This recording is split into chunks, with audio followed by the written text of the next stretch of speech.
Selamat datang di video edukasi kami. Hari ini kita akan membahas apa itu sunpad dan juga apa pengaruh geometri bumi terhadap orientasi bangunan.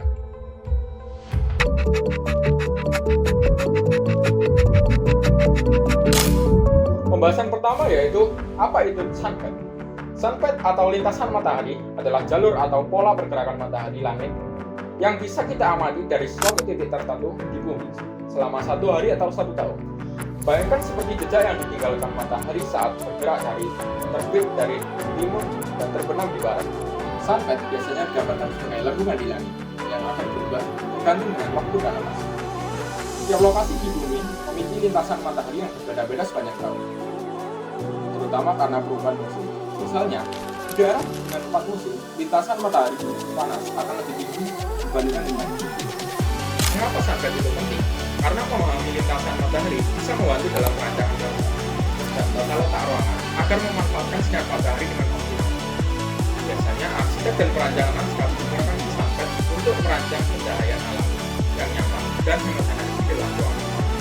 Jadi, sunpad pada dasarnya adalah peta dari pergerakan matahari yang membantu kita memahami kapan dan di mana matahari akan bersinar pada waktu-waktu tertentu di suatu tempat. Mari masuk ke pembahasan bumi dan matahari. Di bumi, planet tempat kita tinggal, ada 3 gerakan penting yang mempengaruhi kehidupan kita sehari-hari.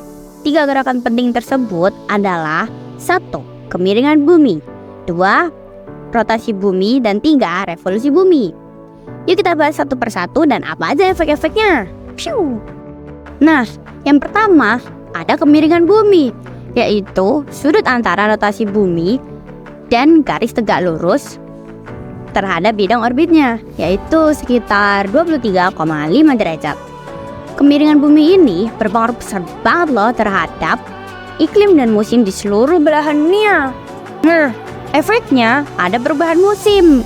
Kemiringan ini menyebabkan intensitas matahari menghasilkan musim yang berbeda di berbagai belahan daerah. Misalnya, di belahan utara lagi musim panas. Nah, di belahan sebelah selatan pasti mengalami musim dingin. Lalu efek yang kedua, ada variasi panjangnya siang dan malam. Di daerah kutub, panjang siang dan malamnya bisa beda banget loh dalam 1 tahun, tergantung gimana posisi bumi saat berevolusi. Rotasi bumi ialah perputaran bumi pada porosnya dari arah barat sampai ke arah timur selama kurang lebih sekitar 24 jam. Lalu ada pun efek-efek rotasi bumi. Yang pertama ialah pergantian siang dan malam. Akibat dari efek rotasi bumi sendiri ialah menyebabkan bagian bumi yang menghadap ke arah matahari akan mendapatkan waktu siang. Lalu untuk bagian bumi yang membelakangi matahari akan mendapatkan waktu malam. Lalu yang kedua, akibat efek rotasi bumi sendiri yaitu menyebabkan gerak semu harian matahari, yang mana seolah-olah kita melihat matahari bergerak dari arah timur sampai dengan ke arah barat selama setiap harinya. Lalu yang ketiga, akibat dari efek rotasi bumi sendiri menyebabkan perbedaan zonasi waktu. Akibat dari rotasi bumi yang mana menyebabkan efek Coriolis yang mempengaruhi bagian waktu di seluruh dunia, yang di setiap arah 15 bujur derajat menyebabkan perbedaan waktu selama kurang lebih sekitar 1 jam. Lalu yang keempat ialah pergerakan arah angin serta arah arus laut. Efek rotasi bumi sendiri menyebabkan pergerakan arah angin serta arus laut. Lalu yang terakhir ialah efek rotasi bumi sendiri menyebabkan perbedaan gravitasi, yang mana pada bagian daerah kutub memiliki gravitasi yang lebih kuat dibandingkan dengan daerah yang berada di khatulistiwa dikarenakan bentuk bumi yang tidak sempurna. Revolusi bumi adalah pergerakan bumi mengelilingi matahari dalam orbit elips yang memakan waktu sekitar 365,25 hari. Revolusi bumi berefek pada pertama, perubahan musim. Selain kemiringan, revolusi juga berkontribusi pada perubahan musim karena posisi relatif bumi terhadap matahari sepanjang tahun. Yang kedua, variasi suhu tahunan. Perubahan jarak dari matahari mempengaruhi suhu rata-rata tahunan di berbagai belahan dunia. Geometri dasar dan orientasi bangunan. Geometri dasar dan orientasi bangunan merupakan dua hal yang paling penting dalam arsitektur, yang berpengaruh pada kenyamanan termal dan efisiensi energi dalam ruangan. Mari kita bahas secara komunikatif kedua hal ini. Yang pertama ada geometri dasar. Geometri dasar ini mencakup tentang bentuk, ruang, dan proporsi, yang dimana ini melibatkan dan mempengaruhi satu sama lain. Beberapa konsep dalam geometri dasar ini.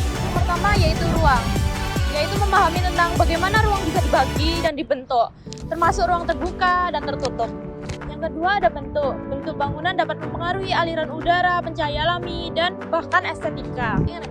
Yang ketiga ada proporsi. Proporsi ini mempengaruhi tentang keseimbangan visual dan fungsional. Yang kedua ada aspek orientasi bangunan. Orientasi bangunan merupakan di mana bangunan tersebut menghadap. Hal ini penting karena matahari sepanjang hari dan sepanjang tahun berubah-ubah. Dan hal ini mempengaruhi pencahaya alami, suhu, dan kenyamanan di dalam bangunan. Seperti datangnya matahari dari arah timur, barat, selatan, dan utara. Termal. Untuk kenyamanan termal sendiri dengan orientasi yang tepat dapat memanfaatkan suhu pada ruangan itu nyaman tanpa menggunakan penghawaan buatan secara berlebihan. Untuk selanjutnya pencahayaan alami.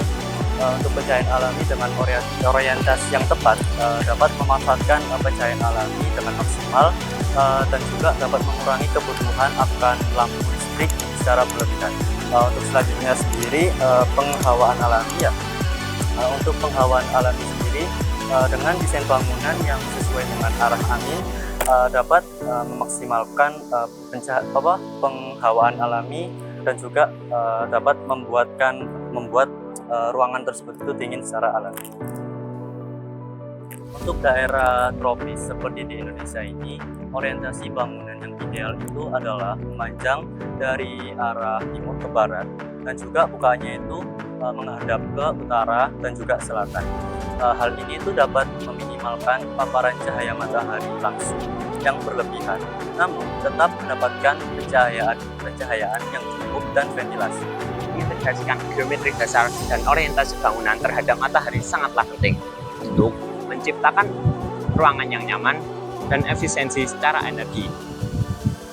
Dengan memahami bagaimana bentuk dan posisi bangunan berinteraksi dengan lingkungan sekitarnya, arsitek dapat juga menciptakan lingkungan yang tidak hanya estetis, tetapi yang fungsional dan ramah lingkungan. Ketiga gerakan ini saling berkaitan dan memiliki dampak yang signifikan terhadap planet bumi, seperti terhadap cuaca, iklim, dan juga kehidupan sehari-hari kita. Tanpa adanya rotasi, kehidupan di bumi akan sangat berbeda, seperti ekstrim yang panas dan juga dingin yang berkepanjangan. Sebaliknya, dengan revolusi bumi akan memiliki berbagai macam musim yang menjadikan planet bumi lebih dinamis dan juga mendukung keberagaman kehidupan. Pernahkah kalian berpikir mengapa bentuk bangunan sangat beragam? Hal tersebut bukan karena soal estetika ataupun gaya. Bentuk dasar geometri bangunan dan arah mata angin sering berperan penting terhadap kenyamanan termal dan suhu pada suatu ruangan. Geometri dasar bangunan adalah bentuk dan susunan ruangan. Jika geometri dasar dalam bangunan memiliki bentuk yang sederhana seperti kotak atau persegi panjang, maka penggunaan energi akan lebih efisien. Namun, jika bentuk bangunan lebih rumit, maka biaya konstruksi dan penggunaan energi akan makin meningkat dan menjadikan tidak optimal. Tetapi, jika bentuk bangunan memiliki bentuk kotak, maka pengontrolan energi akan lebih mudah. Namun, bukan hanya tentang angin saja, mengenai kecepatan dan kekuatan angin juga sangat mempengaruhi struktur bangunan. Kita harus perhatikan bagaimana peletakan pencahayaan, peletakan bukaan untuk tetap menjaga kenyamanan penggunanya. Pada lokasi-lokasi tertentu yang terkena badai, perlu ada treatment tertentu mengenai penataan bukaan untuk menjaga kenyamanan bangunan. Namun, bentuk bukan satu-satunya hal yang perlu diperhatikan dalam suatu bangunan. Tata letak ruang juga sangat penting. Tata letak ruang yang terorganisir dapat memberikan kenyamanan pada penghuni rumah. Tidak hanya itu, tata letak ruang yang terorganisir memberikan dampak pada sirkulasi udara sehingga memberikan kenyamanan yang maksimal kepada penghuni rumah. Bangunan yang dirancang dapat mengoptimalkan pencahayaan alami serta memberikan sirkulasi udara yang baik, terutama di daerah dengan iklim yang sangat panas. Dengan memahami prinsip geometri dasar dan orientasi terhadap angin bekerja, kita bisa menciptakan bangunan yang tidak hanya efisien loh teman-teman, tetapi juga memberikan kenyamanan jangka panjang bagi penghuninya. Karena sejatinya bangunan yang baik adalah bangunan yang berteman dengan alam, bukan melawan alam. Jadi, saat merencanakan desain bangunan, ingatlah teman-teman, geometri yang baik dan orientasi yang tepat adalah kunci untuk mendesain rumah yang lebih hemat energi, lebih efisien, lebih nyaman, dan lebih berkelanjutan.